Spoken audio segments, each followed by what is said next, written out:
नमस्कार दोस्तों, आज मैं फिर हाजिर हूँ अपने एजुकेशनल चैनल एजुकेशन 24 में। तो आज का गणित का ही एक अच्छा टॉपिक लाया हूँ और यह टॉपिक का नाम है आंकड़ों का प्रबंधन और यह लेवल 1 और 2 दोनों के लिए है। ये नया टॉपिक है और इससे संबंधित सवालों पर आज चर्चा करेंगे और यह 30 प्रश्नों का सेशन रहेगा। 30 प्रश्नों के बारे में हम लोग समझने का प्रयास करेंगे। यदि आप जेटेट 2026 की तैयारी कर रहे हैं सही मायने में, तो निश्चित रूप से ये वीडियो आपके लिए बड़ा ही इम्पोर्टेंट होने वाला है। तो वीडियो में अंत तक बने रहें, तभी पूरी बात समझ में आएगी। अगर पहली बार आए हैं तो चैनल को सब्सक्राइब ज़रूर कर लें। यदि पहले से सब्सक्राइब किए हैं तो वीडियो को अंत तक ज़रूर देखें। Thank you. चलिए देर न करते हुए आज का पहला सवाल शुरू करते हैं। पहला सवाल क्या है देखेंगे कि किसी कक्षा के छात्रों की ऊंचाई दर्शाने के लिए कौन सा आलेख सबसे उपयुक्त है। किसी कक्षा के छात्रों की ऊंचाई को दर्शाने के लिए कौन सा आलेख सबसे उपयुक्त है। ऑप्शन ए में है वृत्त आलेख, बी में स्तंभ आलेख, सी में रेखा आलेख और डी में चित्रालेख। तो इसका सही जवाब होगा ऑप्शन बी, स्तंभ आलेख। Option B is right answer. चलिए अगले सवाल की ओर चलते हैं। अगला सवाल क्या कहता है, ध्यान देंगे। अगला सवाल क्या है कि आंकड़ों को तालिका के रूप में व्यवस्थित करने की प्रक्रिया कहलाती है। आंकड़ों को तालिका के रूप में व्यवस्थित करने की प्रक्रिया कहलाती है। ऑप्शन ए में है वर्गीकरण, बी में मापन, सी में जोड़ और डी में तुलना। तो इसका सही जवाब होगा ऑप्शन ए, वर्गीकरण। Option A is right answer. ठीक है दोस्तों, चलिए अगले सवाल की चलेंगे। क्वेश्चन नंबर 3 है। 3 क्या कहता है, ध्यान देंगे कि यदि किसी चित्रालेख में एक चित्र बराबर 5 विद्यार्थी हो तो 4 चित्र कितने विद्यार्थी को दर्शाएंगे। यदि किसी चित्रालेख में एक चित्र बराबर 5 विद्यार्थी हो तो 4 चित्र कितने विद्यार्थी को दर्शाएंगे। तो इसका सीधा ऑप्शन में दिया हुआ है 10, 15, 20, 25। तो क्या इसका उत्तर होगा, एक चित्र बराबर 5 तो 4 चित्र बराबर 5 गुने 4 बराबर 20। 20 ऑप्शन है। Option C is right answer. Option C is right answer. ठीक है, चलिए अगले सवाल की ओर हम लोग बढ़ेंगे। अगला सवाल क्या कहता है, क्वेश्चन नंबर 4 क्या कहता है, ध्यान देंगे कि निम्न में से कौन सा प्राथमिक स्तर पर आंकड़ों का प्रस्तुत करने का सरल तरीका है। निम्न में कौन सा प्राथमिक स्तर पर आंकड़ों को प्रस्तुत करने का सरल तरीका है। ऑप्शन ए में बीजगणित, बी में चित्रालेख, सी में समीकरण और डी में त्रिकोणमिति। तो इसका सही जवाब होगा क्वेश्चन नंबर 4 का option B. Option B, option B is right answer, यानी चित्रालेख। ठीक है, यानी चित्रालेख क्या है, प्राथमिक स्तर पर आंकड़ों को प्रस्तुत करने का सरल तरीका है। Option B is right answer. चलिए अगले सवाल की ओर बढ़ते हैं। यह 30 प्रश्नों का सेट है। आप सभी ध्यान पूर्वक देखने का प्रयास करेंगे, समझने का प्रयास करेंगे। चलिए अब क्वेश्चन नंबर 5 देखते हैं क्या कहता है। औसत ज्ञात करने का सूत्र क्या है। एवरेज, अंग्रेजी में इसे एवरेज कहेंगे, हिंदी में कहेंगे औसत, एवरेज। कुल ऑप्शन ए में है कुल योग गुना संख्या, बी में कुल योग भागा कुल प्रेक्षण, सी में कुल प्रेक्षण भागा कुल योग और डी में योग घटाव संख्या। तो इसका सही जवाब होगा औसत बराबर होता है प्रेक्षणों की कुल संख्याओं का योग बटे प्रेक्षणों की संख्या, यानी कुल योग बराबर कुल प्रेक्षण। यानी क्वेश्चन नंबर 5 का सही जवाब होगा ऑप्शन बी। ऑप्शन बी, कुल योग, कुल योग, कुल योग बटे कुल प्रेक्षण बटे कुल प्रेक्षण। ठीक है, कुल योग बटे यानी भागा कुल प्रेक्षण। Option B is right answer. ठीक है, चलिए अगले सवाल की ओर चलते हैं। अगला सवाल क्या होगा, यदि 5 संख्याओं का योग 50 है तो उनका औसत क्या होगा। अभी पिछले क्वेश्चन नंबर 5 में हम लोग देखे थे कि इस औसत निकालने का सूत्र क्या होता है। ठीक है, तो इसका पूछा है कि यदि 5 संख्याओं का योग 50 है तो उनका औसत क्या होगा। ऑप्शन ए में 5, 10, 15, 20। तो निकालिए औसत। औसत बराबर क्या बताया गया। औसत बराबर क्या बताया गया अभी कि संख्याओं का योग बटे कुल संख्याओं का योग 50 है और कुल कितनी संख्या है 5 है। तो भागा लगाइए, कितना हुआ 5 × 50, 10 आया। Option B is right answer. ठीक है, चलिए अगले सवाल की ओर चलेंगे। क्वेश्चन नंबर 7 क्या कहता है, सो ध्यान देंगे। बार ग्राफ में आंकड़ों को किसके द्वारा दर्शाया जाता है। ऑप्शन ए में वृत्त, बी में रेखा, सी में आयताकार पट्टियां और डी में बिंदु। तो इसका सही जवाब होगा option C. Option C is right answer, आयताकार पट्टियां। चलिए अगले सवाल की ओर चलेंगे हम लोग। Question number 8। क्वेश्चन नंबर 8 क्या कहता है, ध्यान देंगे कि चित्रालेख बच्चों को गणित सीखने में कैसे मदद करता है। सवाल क्या है, चित्रालेख ऐसा लेख जिसमें चित्र लगा हुआ, ऐसा फिगर, ऐसा चित्र है चित्रालेख। तो फिर से देखते हैं कि चित्रालेख बच्चों को गणित सीखने में कैसे मदद करता है। ऑप्शन ए में है कठिन बनाकर, बी में दृश्य रूप में सरल बनाकर, सी में केवल याद करवाकर, डी में भ्रम उत्पन्न करके। तो इसका सही जवाब होगा ऑप्शन बी। ऑप्शन बी, दृश्य रूप में सरल बनाकर। दृश्य रूप में सरल बनाकर, यानी option B is right answer. ठीक है, यानी चित्रालेख बच्चों को गणित सीखने में कैसे मदद करता है, दृश्य रूप में सरल बनाकर। ठीक है, चलिए अगले सवाल की ओर हम लोग चलते हैं। अगला सवाल क्या है, क्वेश्चन नंबर 9। क्वेश्चन नंबर 9 क्या कहता है, इसे ध्यान देंगे कि निम्न में से कौन सा केंद्रीय प्रवृत्ति का माप है। निम्न में से कौन सा केंद्रीय प्रवृत्ति का माप है। ऑप्शन ए में है माध्य, बी में ऊंचाई, सी में दूरी और डी में क्षेत्रफल। तो इसका सही जवाब होगा ऑप्शन ए। ऑप्शन ए माध्य। ऑप्शन ए माध्य। ठीक है, यानी निम्न में माध्य केंद्रीय प्रवृत्ति का माप है। चलिए अगले सवाल चलते हैं। अगला सवाल क्या कहता है, क्वेश्चन नंबर 10। क्वेश्चन नंबर 10 क्या कहता है, सो ध्यान देंगे कि किस डेटा का सबसे अधिक बार आने वाला मान कहलाता है। किसी डेटा का सबसे अधिक बार आने वाला मान कहलाता है। ऑप्शन ए में है माध्य, बी में माध्यिका, सी में बहुलक और डी में अनुपात। इसका सही जवाब क्या होगा दोस्तों, इसका सही जवाब होगा क्वेश्चन नंबर 10 का ऑप्शन सी बहुलक। क्या होगा, बहुलक। क्या होगा, बहुलक। बहुलक आप सभी जानते हैं, 8-9 में पढ़े होंगे आप। मान के चलिए देखते हैं इसको उदाहरण के तौर पर। यहाँ कुछ आंकड़ा लिखते हैं, जैसे मान के चलिए 3, 2, 5, 2, 3, 1, 3 लिखा हुआ है। ठीक है, 3, 2, 5, 2, 3, 1, 3 लिखा हुआ है। तो इसमें सवाल आपसे पूछ दे कि इसमें बहुलक क्या है, बहुलक ज्ञात करें। तो देख लीजिए 3 कितना बार आया है, 1, 1, 2, 3, 3 बार आया है। 2 आपका 2 बार आया है, 5 1 बार आया है और 1 1 बार आया है। तो जो सबसे अधिक बार क्या कहा, किसी डेटा का सबसे अधिक बार आने वाला मान क्या कहलाता है, बहुलक कहलाता है। इसमें पूछेगा कितना बहुलक इसमें होगा, तब बहुलक कितना होगा, 3। कितना होगा, 3 आंसर होगा इसका। होगा कि नहीं, क्योंकि 3 बार आया है।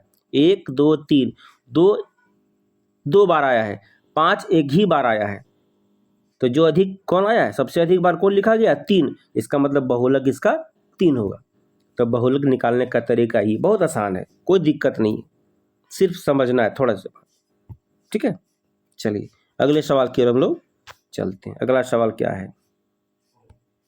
अब क्वेश्चन नंबर 11 देखिए, अभी बता दिया गया, अभी आप बना सकते हैं। क्वेश्चन नंबर 11, अभी 10 में भी बहुलक निकालने का तरीका बताया गया, सूत्र बताया गया, अब 11 में पूछ दिया गया। देखिए, है ना मजेदार।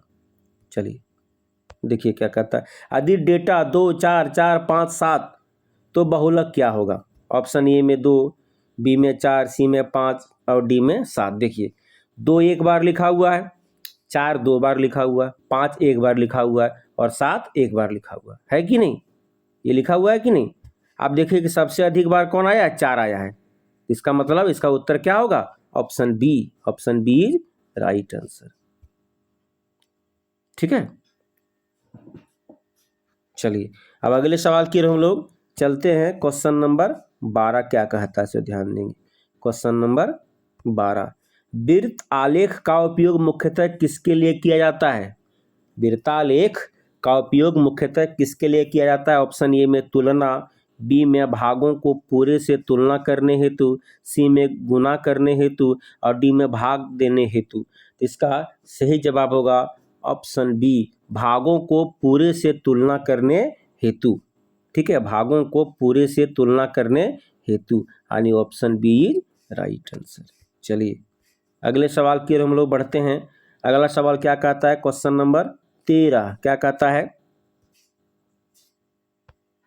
कि आंकड़ों का संग्रह करना कहलाता है। आंकड़ों का संग्रह करना कहलाता है, क्या कहलाता है? डेटा संकलन, डेटा विभाजन, डेटा हटाना, डेटा निर्माण। तो इसका सही जवाब होगा ऑप्शन ए, डेटा संकलन। Option A is right answer. यानी आंकड़ों का संग्रह करना क्या कहलाता है? डेटा संकलन। चलिए अगले सवाल की ओर बढ़ते हैं। क्वेश्चन नंबर 14 क्या कहता है, इसे ध्यान देंगे।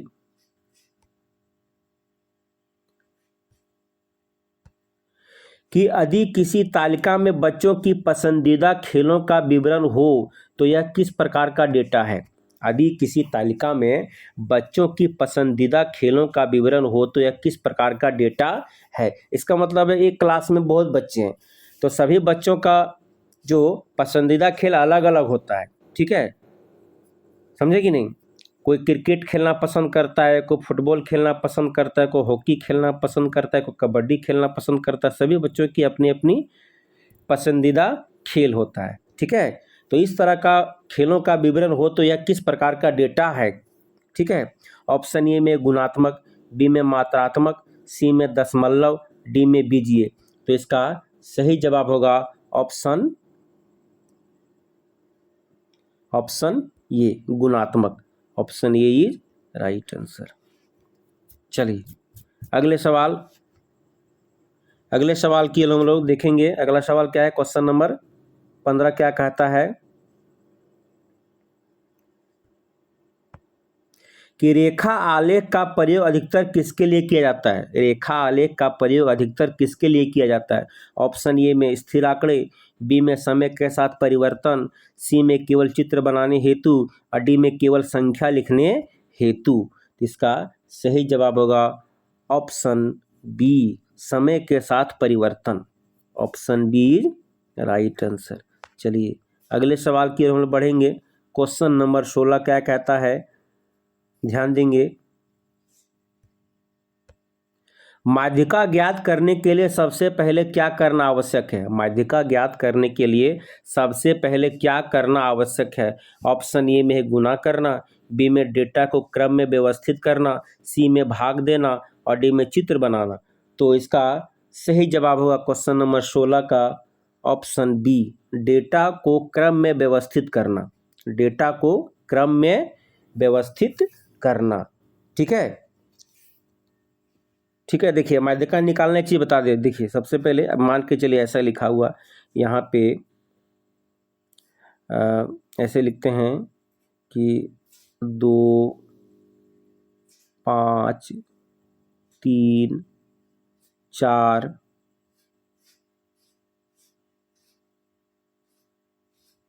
6 है कि नहीं? ये लिखा हुआ है। तो सबसे पहले इसको व्यवस्थित करना पड़ेगा बढ़ते क्रम में। तो सबसे पहले यहाँ 2 लिखिए, उसके बाद यहाँ पे 3 लिखिए, उसके बाद 4 लिखिए, उसके बाद 5 लिखिए, उसके बाद 6 लिखिए। अब कहता है कि इसका माध्यिका ज्ञात करें, तो क्या करेंगे, बीचों बीच क्या आता है, बीचों बीच देखिए यहाँ से 2, यहाँ से 2, बीच में कौन है, सबसे बीच में 4 है, इसका उत्तर कितना होगा, 4 होगा। कोई पूछेगा इसका माध्यिका कितना होगा, 4 होगा। क्या होगा, 4 होगा। ठीक है, माध्यक अलग चीज है, माध्यिका अलग चीज है, यानी माध्यिका और बहुलक। तो इसका माध्यिका कितना होगा, 4 होगा। ठीक है, चलिए, यानी बीचों बीच में आना चाहिए। दो इधर जो बीच में बचेगा सबसे पहले बढ़ते क्रम में लिख लेंगे, सेट कर लेंगे, व्यवस्थित कर लेंगे, उसके बाद बीचों बीच जो आएगा वही उसका माध्यिका होता है। चलिए, तो वही पूछा गया कि माध्यिका ज्ञात करने के लिए सबसे पहले क्या करना आवश्यक है, तो डेटा को क्रम में व्यवस्थित करना है, सीरियल नंबर व्यवस्थित करना है।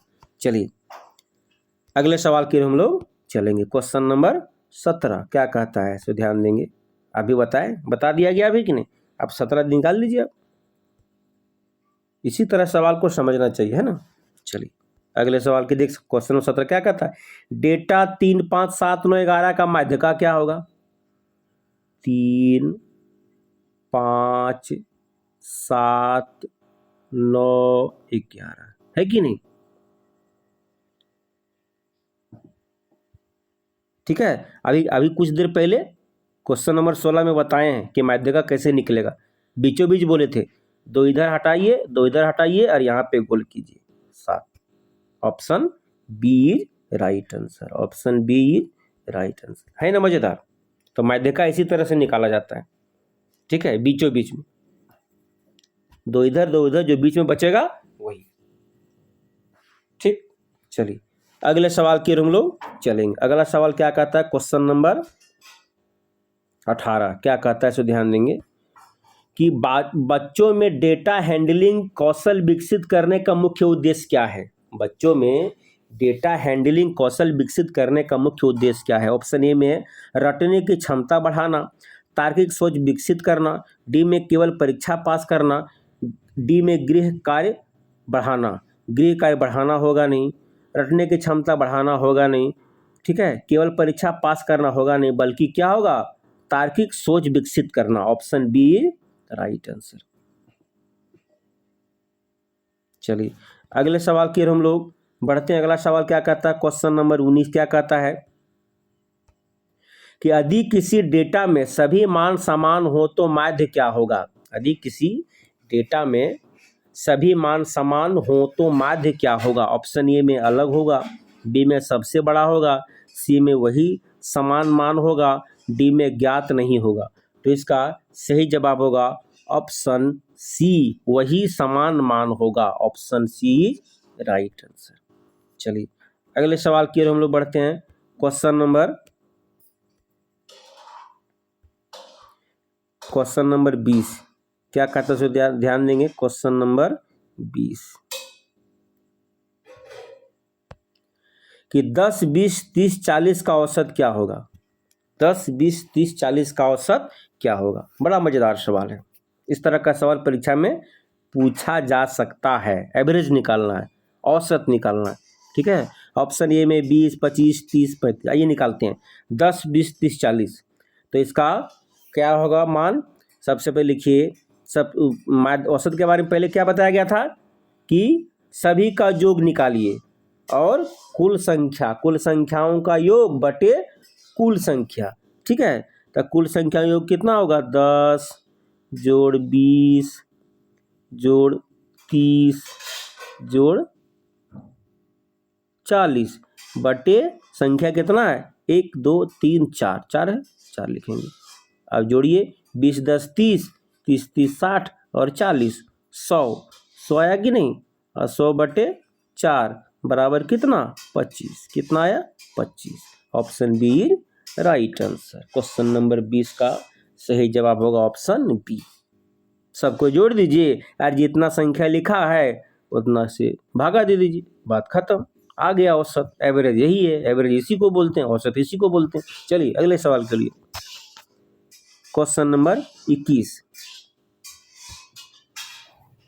तो मैं फिर से बता दूं, अरे चैनल में पहली बार आए हैं, चैनल को सब्सक्राइब ज़रूर कर लें। चलिए, यह सेशन कैसा लग रहा है, ठीक है, ये सेशन हमारा वीडियो कैसा लगता है कमेंट में ज़रूर बताइएगा।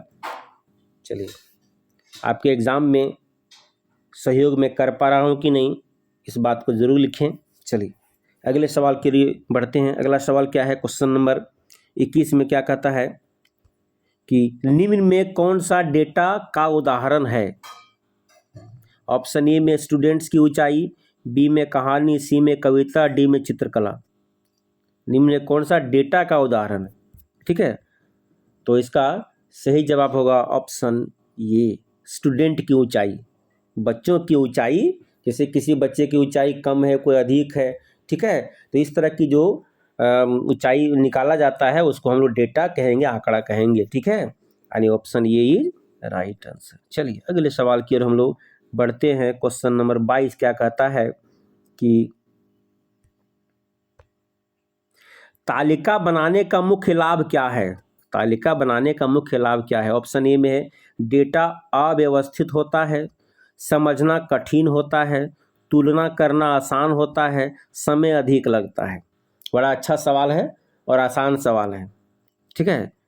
तालिका जो बनाने का मुख्य लाभ क्या होता है, तो option C is right answer, तुलना करना आसान होता है। क्या होता है, तुलना करना आसान होता है। Option C is right answer. चलिए अगले सवाल की ओर हम लोग बढ़ते हैं। अगला सवाल क्या कहता है, क्वेश्चन नंबर 23 क्या कहता है कि चित्रालेख में आधा चित्र किसे दर्शाता है। चित्रालेख में आधा चित्र किसे दर्शा सकता है। ऑप्शन ए में पूर्णमान, भिन्नमान, शून्य, केवल एक। तो इसका सही जवाब होगा क्वेश्चन नंबर 23 का ऑप्शन बी, भिन्नमान।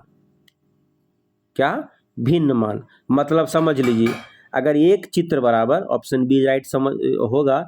ऐसे समझिए कि चित्र आधा चित्र, मान लीजिए कोई चित्र है, मान के चलिए आम का चित्र बनाया गया है, ठीक है, आम का। एक आम बराबर, एक आम का चित्र बराबर 5 है, दिखा रहा है। यदि आम को आधा छापा गया मतलब वो आधा होगा, ठीक है, यानी भिन्न होगा, बटे में हो जाएगा। भिन्न मतलब बटा में, है ना, पूरा तो होगा नहीं। तो इसका सही जवाब क्या होगा, भिन्नमान। चलिए अगले सवाल की ओर बढ़ते हैं। क्वेश्चन नंबर 24 क्या कहता है। क्वेश्चन नंबर 24 कि यदि किसी डेटा का बहुलक नहीं है तो इसका अर्थ है, यदि किसी डेटा का बहुलक नहीं है तो इसका अर्थ क्या होगा। सभी मान समान है, कोई मान दोहराया नहीं गया, सी में डेटा गलत है, डी में मान शून्य है। यदि किसी डेटा का बहुलक नहीं है तो इसका अर्थ क्या होगा, तो इसका सही जवाब होगा ऑप्शन बी, क्वेश्चन नंबर 24 का ऑप्शन बी, कोई मान दोहराया नहीं गया, मैंने 2 बार लिखा नहीं गया, डबल नहीं हुआ है, सब सिंगल सिंगल ही लिखा गया है। जैसे ऐसे समझिए, 2 है, 3 है, 5 है, 7 है।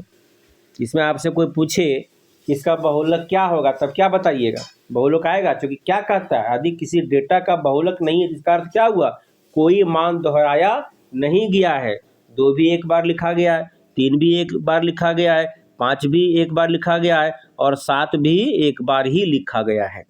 आई बात समझ में। चलिए अगले सवाल की हम लोग बढ़ते हैं। अगला सवाल क्या कहता है, अगला सवाल कहता है क्वेश्चन नंबर 25 क्या कहता है, ध्यान देंगे कि डेटा हैंडलिंग अध्यापन में टीएलएम का प्रयोग क्यों किया जाता है।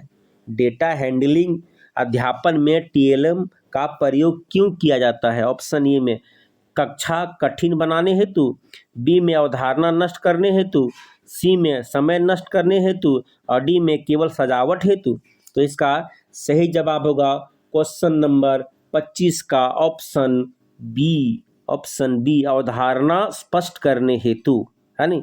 ऑप्शन बी में, option B is right answer. अवधारणा को स्पष्ट करने हेतु, कॉन्सेप्ट को स्पष्ट करने हेतु डाटा हैंडलिंग अध्यापन में टीएलएम का प्रयोग किया जाता है। चलिए अगले सवाल की हम लोग बढ़ेंगे। अगला सवाल क्या है, क्वेश्चन नंबर 26 क्या कहता है, ध्यान देंगे। कौन सा आलेख छोटे बच्चों को सबसे अधिक आकर्षित करता है। कौन सा आलेख छोटे बच्चों को सबसे अधिक आकर्षित करता है। ऑप्शन ए में चित्रालेख, बी में समीकरण, सी में बीजगणितीय आलेख और डी में त्रिकोणमितीय आलेख। तो इसका सही जवाब होगा क्वेश्चन नंबर 26 का ऑप्शन ये चित्रालेख।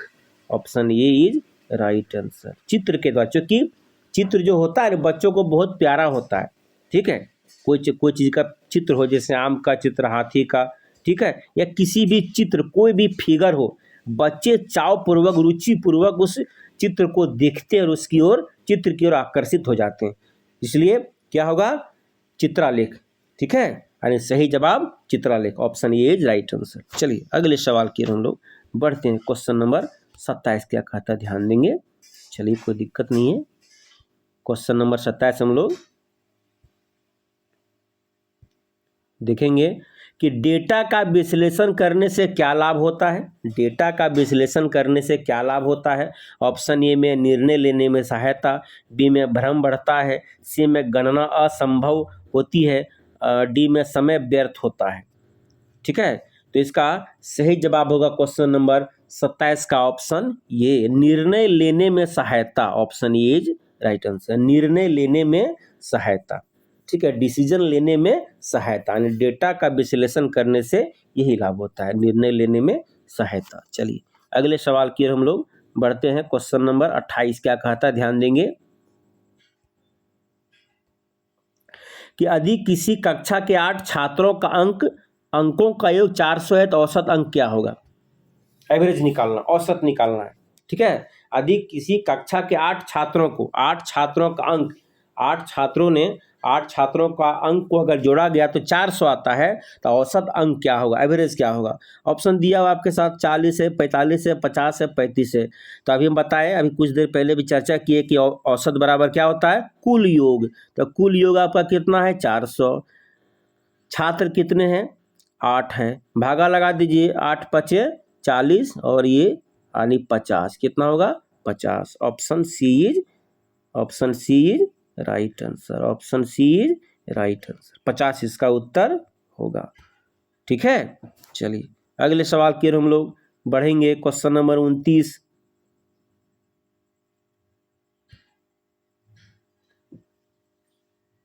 क्या कहता है, 29 आंकड़ों को चित्रों के माध्यम से प्रदर्शित करने की विधि कहलाती है। आंकड़ों को चित्रों के माध्यम से, फिगर के माध्यम से, फोटो के माध्यम से प्रदर्शित करने की विधि कहलाती है। ऑप्शन ए में रेखालेख, बी में चित्रालेख, बी में बार ग्राफ। तो इसका सही जवाब होगा ऑप्शन बी, चित्रालेख। चित्र से संबंधित है, यहाँ चित्रालेख है, आराम से आप पहचान सकते हैं।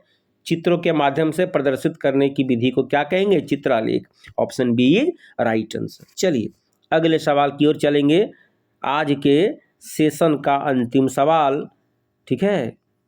यह सेशन आप सभी को कैसा लगा, कैसा लग रहा है, कमेंट में ज़रूर बताइएगा।